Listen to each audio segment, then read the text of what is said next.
Good evening. The reality of an all-out trade war between Canada and the United States is setting in on both sides of the border today. CTV's Jeremy Sharon reports on the latest fallout of the rift between the two major trading partners. A Sunday at the Washington Grand Prix for U.S. President Donald Trump, who for the first time overnight weighed in on failed trade talks with Canada, leading to an all-out trade war. Canada wants the benefits of being a state without being one, the president said on social media.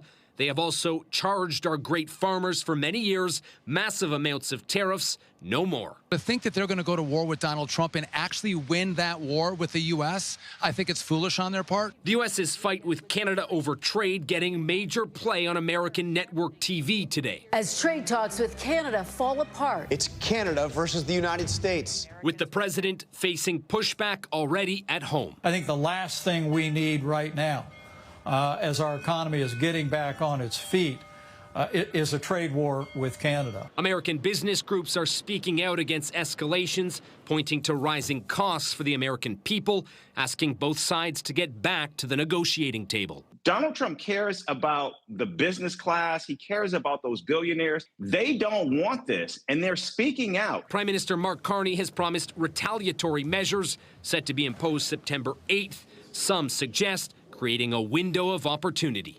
There may be an opportunity in this pause for the American side to regroup and to become a bit more coherent. Though public polling here prior to the breakdown in talks suggests the Prime Minister has the political capital to keep fighting back. I think that we're going to have to see real change on the American side, a weakened political position, a drive and a desire that it's in their self-interest to strike a deal before we get back to the table in any meaningful way. Prime Minister Mark Carney has promised dollar-for-dollar retaliatory tariffs, but a list of goods has yet to be released. Jeremy Sharon, CTV News, Ottawa. Official opposition leader Pierre Poilievre says Conservatives will look to hear from affected Canadians following the breakdown of trade talks between Canada and the U.S. Our members of Parliament are going to be fanning out across the country over the next several weeks to come up with an to listen to the farmers, small business leaders, and others on how we can prepare our economy for the trouble and the trade disputes ahead, to ensure that we can become more self-reliant, that we can protect the jobs of our people, and we can come out richer and stronger.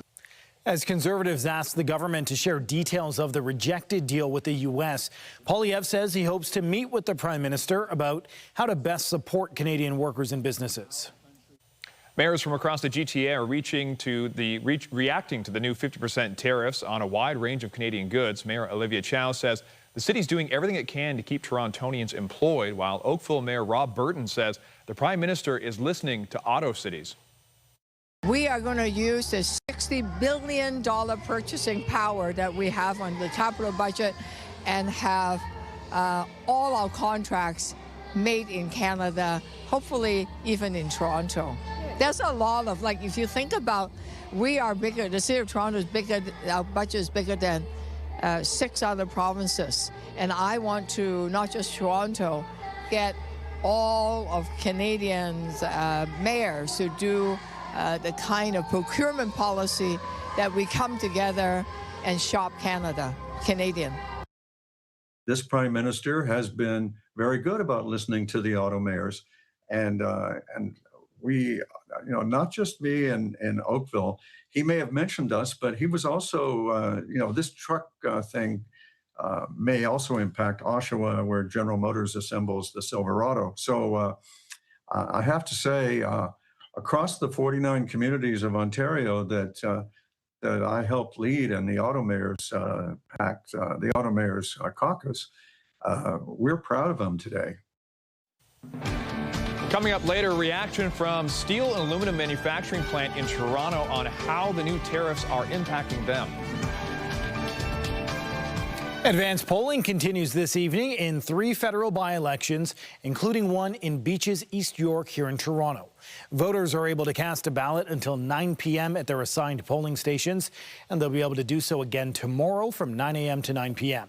After that, they have until Tuesday evening to vote at the Elections Canada office or register to vote by mail.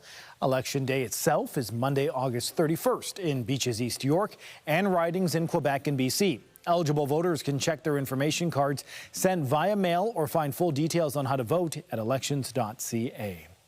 Well, let's take a look at the weather and conditions. Much brighter this hour compared to earlier in the day and even yesterday. Yes, a lot of festivals taking place right across the city, so better conditions right now. Let's take a look at the weather alerts because there are still a number of weather alerts. However, the one which was for Toronto, that special weather statement, that has now been lifted. But you can see our friends in Niagara Falls, Hamilton, Goderich, Peterborough, Bancroft, they are all still dealing with a special weather statement, which has to do with the rain, of course.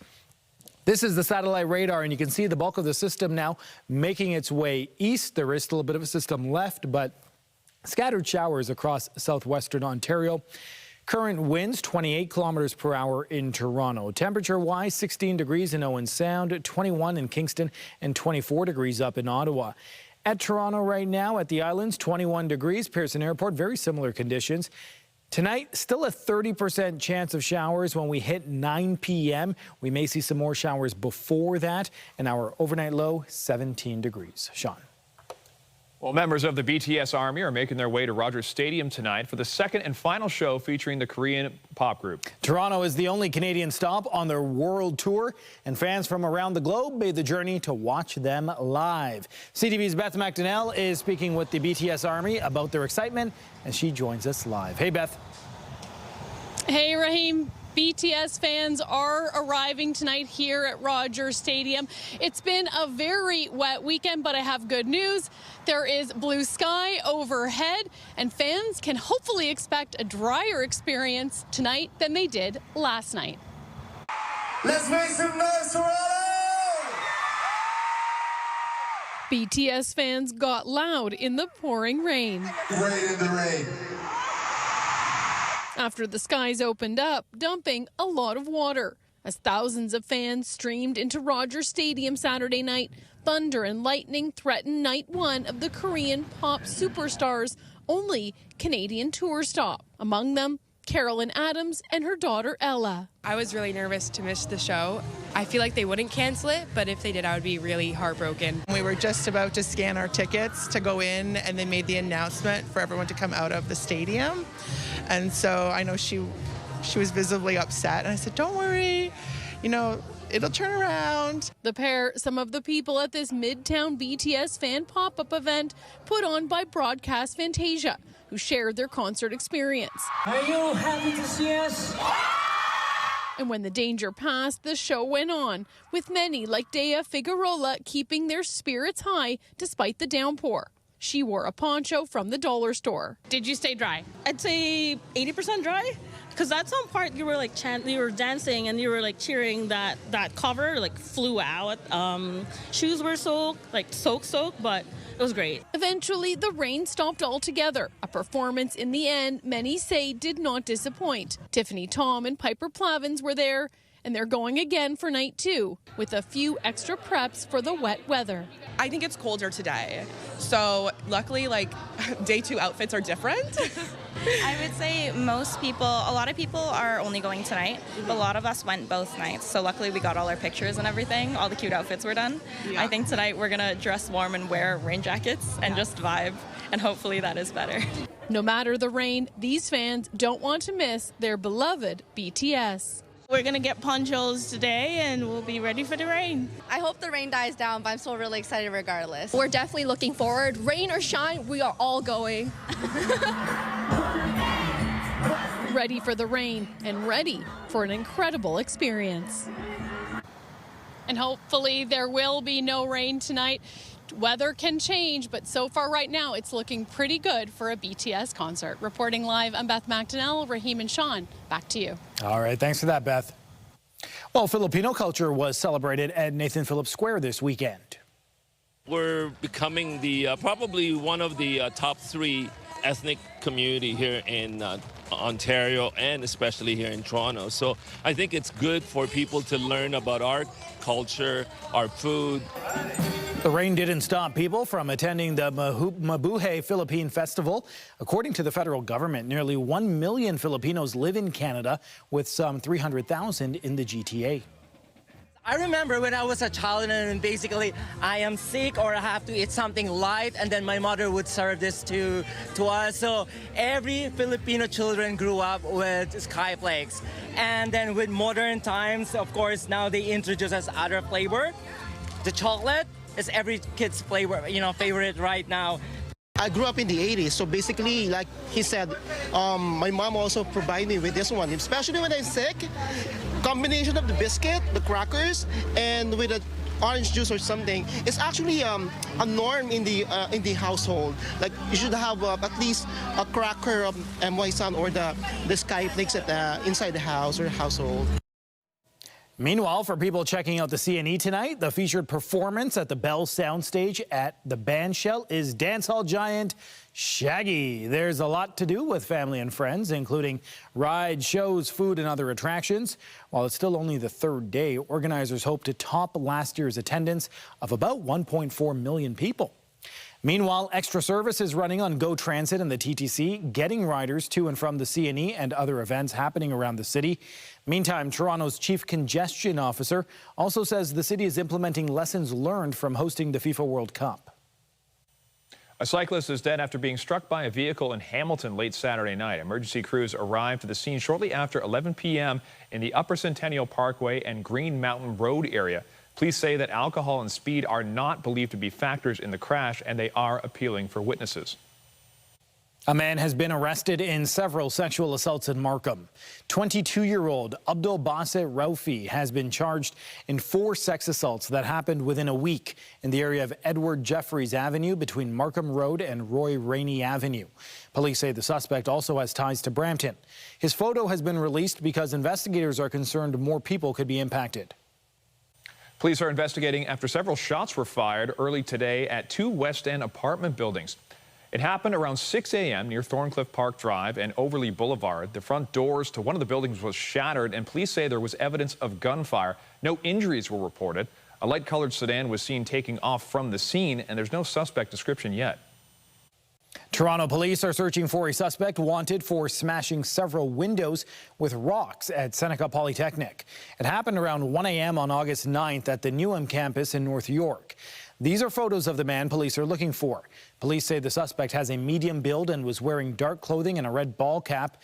Call police or Crime Stoppers with any information. The Ministry of Natural Resources says 184 personnel are fighting a group of wildfires burning north of Thunder Bay, even as activity across the Rinker Lake complex remains low. No new wildfires were confirmed in northwestern Ontario yesterday, but 63 were burning. 5 of those are not under control.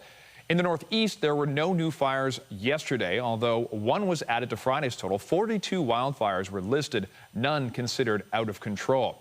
Meanwhile, advocates say wildfire evacuations across Canada have exposed gaps in terms of the way people living with disabilities are treated. The Canadian Press spoke with deaf residents of Summerland, BC, who say they only knew of the threat posed to the evacuated community because a neighbor came to tell them.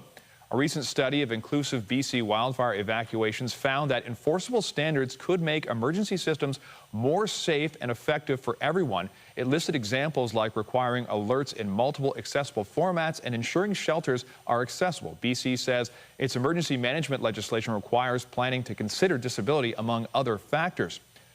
Looking south of the border, about 42,000 people were ordered to evacuate this weekend as a wildfire reached the outskirts of Reno, Nevada. An additional 45,000 residents were told to prepare to evacuate. As of this morning, local officials say the fire has burned 13,000 acres or nearly 5,300 hectares. They also say 3 civilians and 3 first responders have been hurt. They believe the fire was human-caused and are investigating. Well, medium and small businesses have, for the most part, been absorbing the cost of U.S. tariffs. But as this new round of levies lands, there's growing concern from companies across the country and here in the GTA. CTV's Kamal Kermali reports. This comes from the U.S. Raw materials get brought in from the U.S., transformed. And where are these going? These parts are going to Ohio. And then get shipped out back to the U.S. So you could say when it comes to tariffs against Canadian goods and counter tariffs against American materials, few are hit harder than this steel and aluminum manufacturing plant in Toronto. Where will you be hit the most? So we get hit on both sides. Its manager was banking on those tariffs dropping if Canada and the U.S. were able to strike up a new trade deal. So far, they've been absorbing much of the extra costs instead of passing it off to customers. But now, with talks having fallen apart, they're not sure how much longer they can bend before they break. We'll take the tariff on our side just so we have a business going on. But you can do that only so much. Its owner in Washington trying to shore up new relationships. People want to do business, but they are not sure about this tariff. And not sure how much of those tariffs will be reflected on Canadians' daily purchases. The price impact is going to be quite significant. And sadly, it's going to be fairly immediate because businesses don't have the bandwidth they used to be able to absorb these costs. And that could happen sooner than you think. With Canada's counterpunch of dollar-for-dollar counter tariffs, the price of everything could go up. The cars, the dishwashers, the goods that we purchase normally are affected in an inflationary way. They cost more. And it will keep costing more in the future. So far, there are those who have been willing to take the hit. We have to, at this point in time, protect our Canadian interests. But not sure how long that might last. It affects my business, being in sales. With the Prime Minister promising some help is on the way. We're helping small and medium-sized businesses respond by investing in equipment, in productivity, and supply chain resilience. Kamal Karamali, CTV News, Toronto. While the U.S. and Canada are seeing their trade war escalate, some members of both major parties in Washington are urging the Trump administration to reconsider how they're handling the relationship. Democratic Senator for Washington State Patty Murray wrote in one of several posts on social media, "Canada is not the 51st state. Trump owes our friends and neighbors an apology for nearly 2 years of his boorish insults and jeers. Canada is Washington State's biggest trading partner and our country's closest ally. Dump Trump's tariffs. No trade war." Maine's Republican Senator Susan Collins urged the Trump administration to consider the negative impact of a trade war with Canada right now. The United States and Iran haven't been firing at each other, but statements from the two countries indicate they're no closer to resolving their ongoing war. The Trump administration has outlined plans for new economic sanctions on the Islamic Republic as Iran urges other countries not to take part. In a speech broadcast by Iran's official news agency, their president said today that the country is in an all-out economic, military, and security war, but the United States had to speak respectfully with the Iranian people. A memorandum of understanding was signed between the two countries back in June, setting the stage for broader negotiations, but they fell apart as each side accused the other of violating the terms of their deal over access and control of the Strait of Hormuz.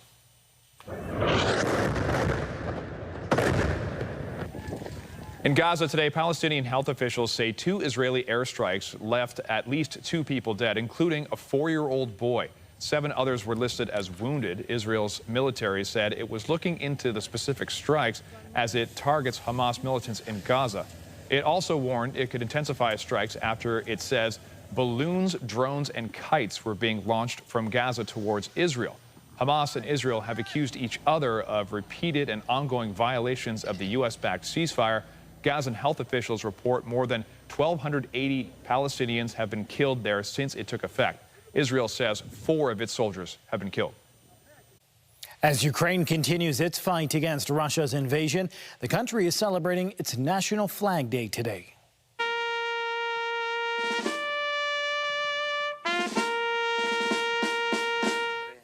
Ukrainian President Volodymyr Zelensky was joined by leaders from Nordic and Baltic countries at a flag-raising ceremony in Kyiv.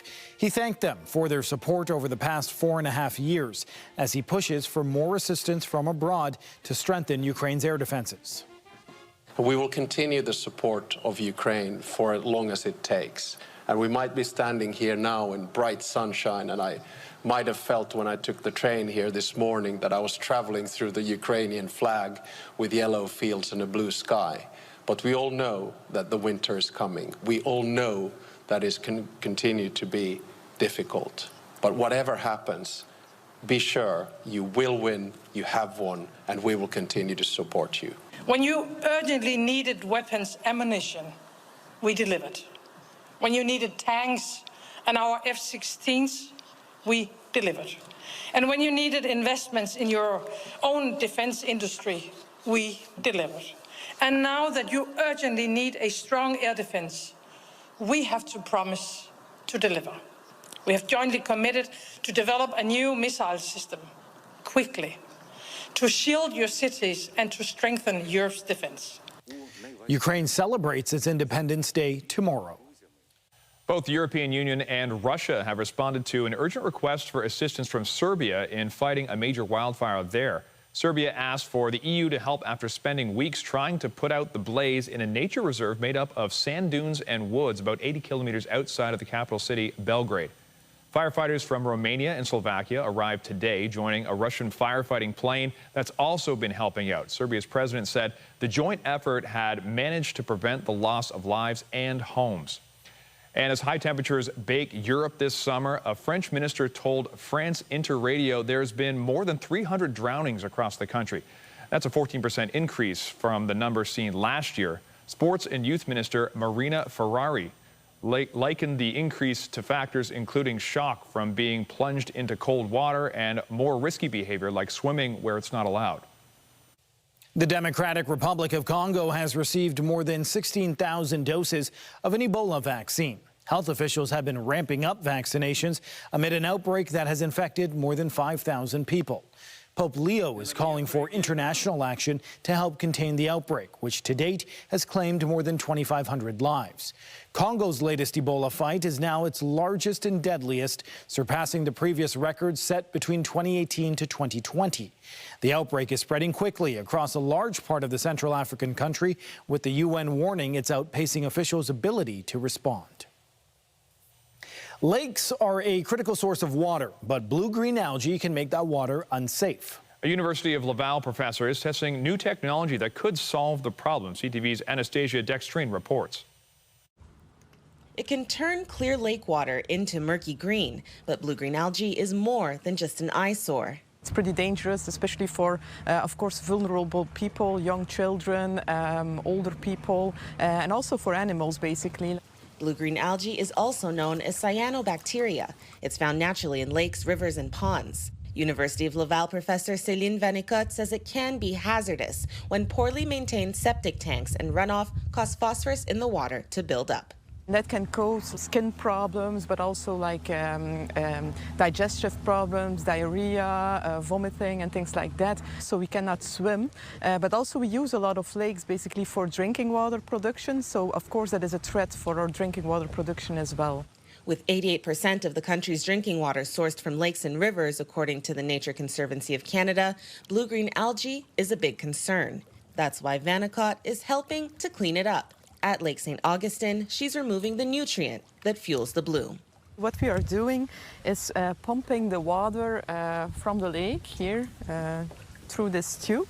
The water will then enter this column, and in here we have the resin material that absorbs the phosphate, so the phosphate will stick to it, and then the clean water goes back out, so we have another tube that basically returns to the lake. The device is attached to two computers. They allow Vanicot to track phosphorus levels from home as it pumps. She says the next step is scaling the project up, and the interest from cities is already there. Gabrielle Roy-Grégoire from Au Secours says she's not surprised. It's a really big burden that municipalities have, which is to treat drinking water or treat fresh water to make, produce drinking water, and also to treat wastewater before it's back into the environment. She adds this could be the answer as advocates push to reduce pollution at the source. Anastasia Dextrine, CTV News. A day at the hospital recently became a family milestone for a father and daughter. For the first time, they performed an operation alongside each other at Peterborough Regional Health Centre. CTV's Carol Charles reports.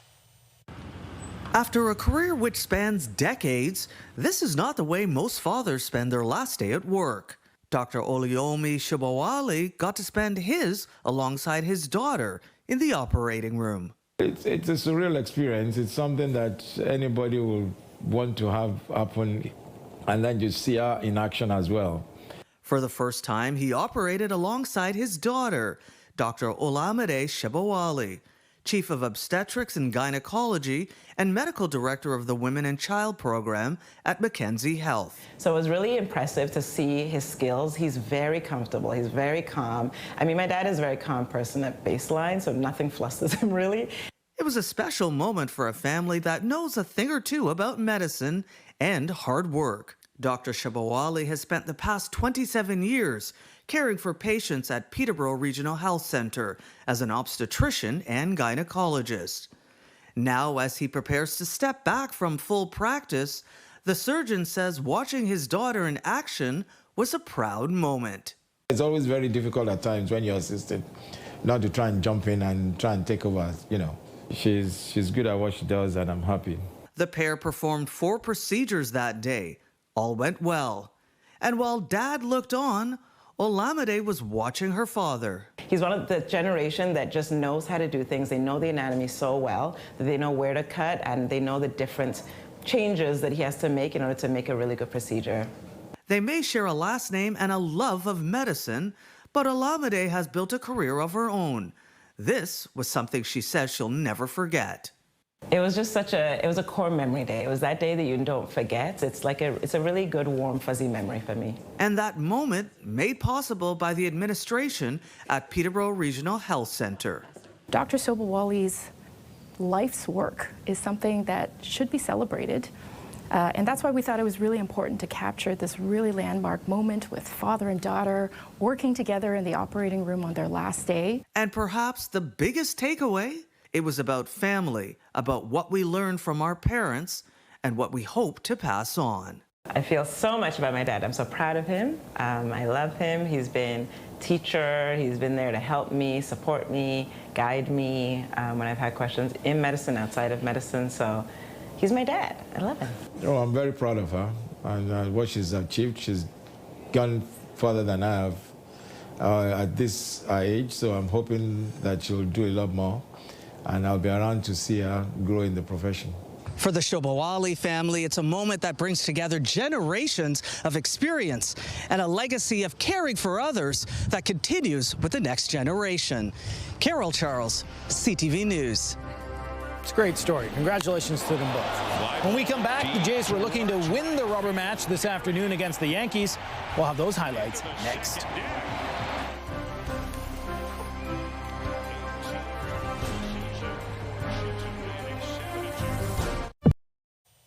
Welcome back. I don't know about you, but me going home yesterday with the rain, it slowed everything down. You were home later, so it might have been a The rain was pretty story, bad. It was an easier drive when it was late last night, but then it kept going through the night. I woke up and there was puddles all around my neighborhood. It seemed like there was a bit of flooding. It was just a relentless night of rain. Yeah, a lot of low-lying areas, I'm sure, had to deal with some flooding. No doubt about that. Even the DVP as well. Today, we're hoping that the bulk of the system has passed through, because a lot of people are heading out to Rogers Stadium for another concert of BTS. We saw earlier in Beth's story that, I mean, the rain didn't deter anyone from going to that concert. People have been waiting a long time. The good news is the risk of thunderstorms should end after 7 p.m., and then it's just around a 30% chance of showers. So hopefully conditions stay dry for the concert goers tonight. Temperatures right now, 20 degrees in Toronto, 13 degrees in both Sudbury and Timmins. Here's a look at your forecast radar, and you can see things have broken up significantly, and as we make our way through the midnight hour, not bad. However, we're not done with the wet weather just yet. We continue, and it seems like in the morning commute for a lot of people heading outside, there may be some scattered showers, so be mindful of that. It continues through the day. Monday at around 5 p.m., still some spotty areas, right? So depending on where you are, others just dealing with some cloud cover. Then conditions clear out. And things are shaping up to be beautiful on Tuesday. We'll get to that in just a second. Tonight's low, 14 degrees. Normal for this time of year is 15. That's in Toronto. As we wake up tomorrow, mention that there are still some showers, right? So a 60% chance of showers by 7 a.m. That continues through to 9 a.m. We hit 15 degrees. Our daytime high tomorrow, 20 degrees. Normal for this time of year is 25. With the humidity tomorrow, it'll feel like 25. And so that's the disparity from what we're seeing tomorrow based on what is normal for this time of year. We've talked about Monday. Tuesday, as I mentioned, things now clear up and things are looking great for Tuesday and Wednesday. Pretty consistent, feeling like 30 with the humidex on Wednesday, and we could see some showers on Thursday and Friday. Sean. Well, it was a rough afternoon for the Toronto Blue Jays. Fly ball deep towards right field, carrying and gone into the second deck. Jazz Chisholm's home run in the 7th inning widened the Yankees' lead. The Jays scored in the 8th, but it wasn't enough, losing 8-3 to the Yankees. The Jays have tomorrow off before coming back for a series against the Kansas City Royals on Tuesday. The Tempo are back in action tonight in Vancouver. The Tempo ended a 12-game losing streak on Friday with a 82-79 comeback win over the Portland Fire. They're hosting the Las Vegas Aces as part of the Cross Canada Series. Tip-off is at 7 p.m. And a rainy battle of the QEW ended in a win for the Toronto Argos last night. With what he's delivered for them, he goes to the sideline here. They'll play 5 wide. Kelly rips one into traffic. Touchdown Toronto. Kevin Mittal. And the double blue retake the lead. After the weather delay forced the game to start late, the Boatmen took the lead early in the first quarter and maintained control for the rest of the game. The Tiger Cats would come close after 2 touchdowns late in the second and early in the third. But as you saw at the top there, a Chad Kelly pass to Kevin Mittal would pull the Boatmen ahead. And Toronto scored again and held on to win the game 39-20. The Argos are back on the gridiron next Saturday against the Saskatchewan Roughriders. Toronto FC was in Florida last night, taking on Lionel Messi and Inter Miami. The Reds shocked the Miami fans. Josh Sargent opened the scoring in the 58th minute. Just 3 minutes later, Derek Etienne Jr. doubled the lead. Messi managed to pull one back for Miami late in the 81st minute, but Toronto held on for the 2-1 win. Toronto is back at home next Saturday, hosting New York City FC. An event celebrating Scottish heritage and culture took place in Ottawa this weekend. Competitors of all ages went head-to-head in the 41st annual North Lanark Highland Games. CTV's Camille Wilson reports. Lauren Coulthard is back in Almonte, looking to defend his title at the North Lanark Highland Games. Looks like he's done it. I just come in and enjoy it. You know, I don't take it too seriously. I used to take it a little bit more seriously, but yeah, it's more just for the fun. Growing up in Scotland, Coulthard moved to Ottawa in 2017. He says competing is second nature to him. Yeah, I used to do probably 35 a year. The transition over here was different. You're waiting maybe 3 or 4 weeks between comps. For 41 years, the North Lanark Highland Games have taken over Almonte, celebrating Scottish culture. We love to throw far, but it is a beautiful sense of community, super inclusive. Competition is the big thing. We're dancing competition, Scottish heavy events. You can see the guys throwing and the piping competitions. Trish and Cody Buchanan have attended the event for years. This has always been a part of our heritage. This is the modern Buchanan set. The mother and son duo proudly wearing their tartans, a symbol of family heritage. Different tartans represent families, the honor of the family. My mom's wearing her family brooch, family crest as the brooch. Clara Hinkonis, brighter hence the honor, family motto. About 30 pipe and drum bands are also competing, as well as 125 dancers and professional athletes. But for Coulthard, these Highland Games in the Ottawa Valley wraps up a summer-long tour of games taking place all across the province. There's a lot of the camaraderie between all the guys. You throw with the same guys all year. Camille Wilson, CTV News. Coming up, we're looking at this weekend's box office winners.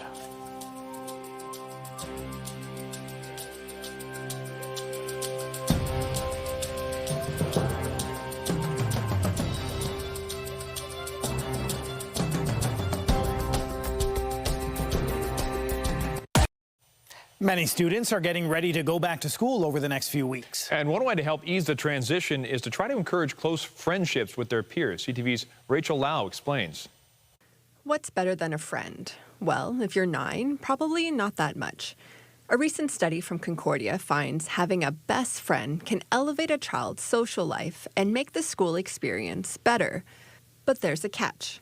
It's not just having a friend, but it's the type of friend that a child has that matters. And here in our study, we see that it's a friend with social capital. Social capital is another way of saying that friend has to be generally well-liked, so you're more likely to also be accepted by others. But that doesn't mean your BFF has to be the most popular kid in class. At least for excluded children, better to be a friend of someone who's well-liked by others rather than someone who's necessarily popular. That may sound like a trite issue, but I think it's important.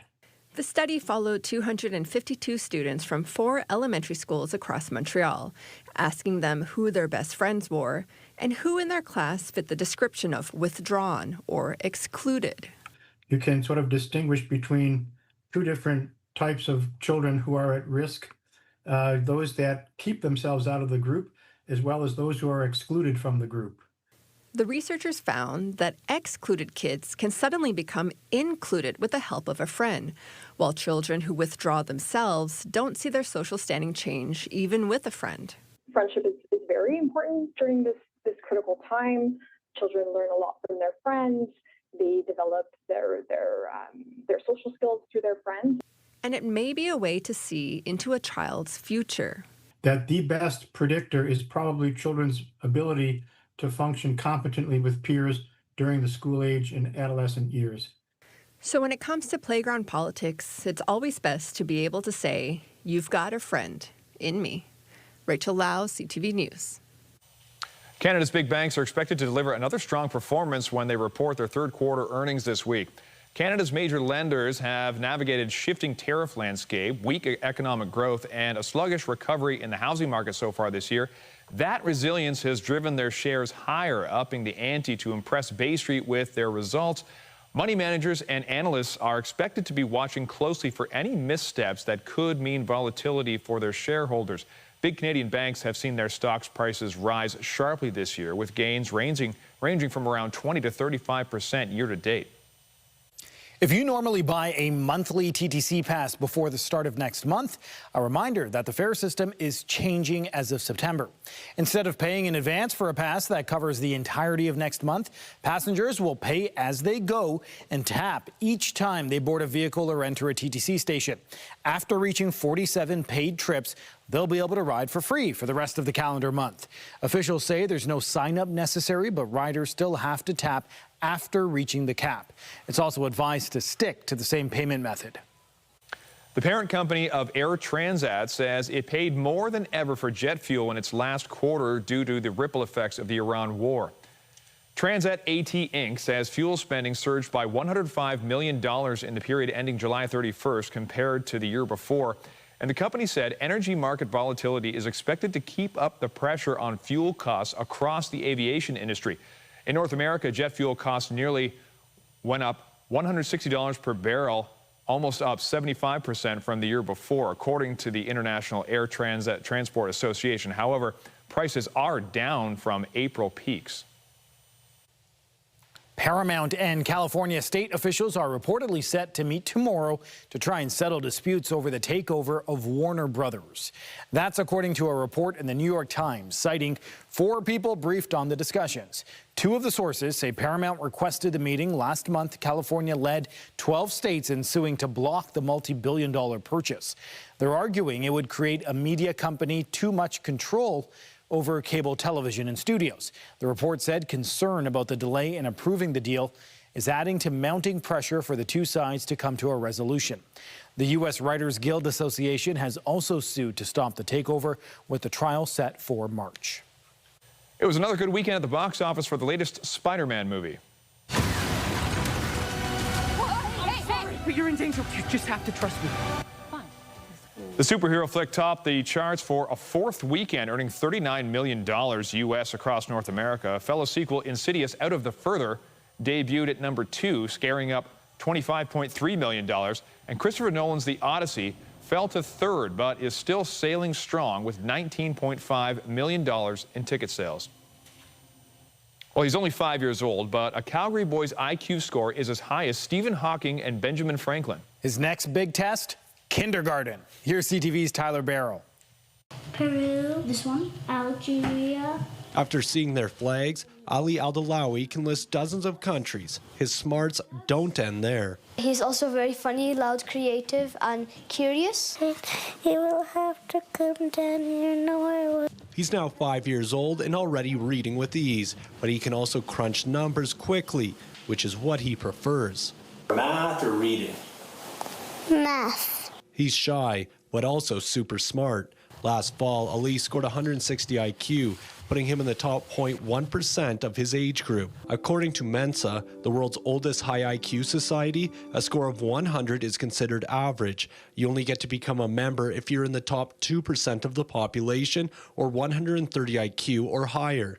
As a mom and, as parents, I was so proud, to be honest. Hassan noticed from the age of 2, Ali was curious and liked to build new things, using his imagination while asking questions beyond his age. That's why she had him take an IQ test. Not only just a deep question, but he likes also to know the way or the things, how, connect with each other. And it runs in the family. His 10-year-old brother Omar and 7-year-old sister are Mensa members. Their parents are earning their PhDs in computer science and petroleum engineering at the University of Calgary.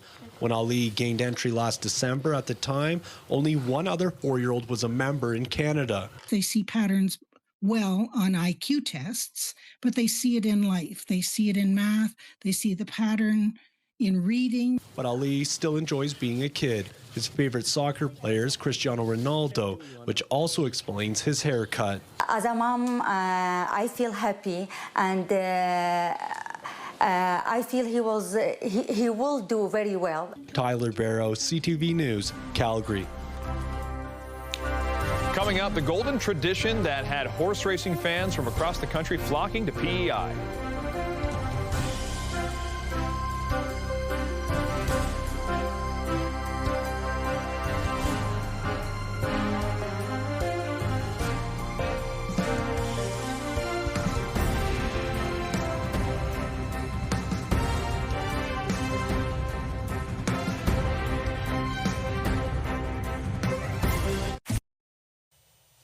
For 70 years, the Gold Cup and Saucer Harness Race has been drawing thousands of watchers and bettors to Prince Edward Island.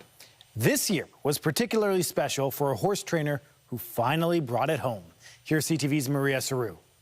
27. As horses charge around the bend, drivers in two-wheeled carts steer through the pack. On the inside. But before the racing got underway, Sugarman took a few training laps far from the crowd. At the reins, PEI-born trainer Mark McKinnon, back home after building his career in Ontario. It's been a childhood dream of mine for a very long time, and to be this close and definitely starting to sink in a little bit. Inside the barn, McKinnon readied his second horse, 5th and 5. The pair, he says, are favorites for the finale. I couldn't be happier with how both horses are going into the race. At the track, anticipation was building by the hour. Race 7 is rolling behind me, and along the rail, fans are settling in for the $100,000 Gold Cup and Saucer, set for well after dark.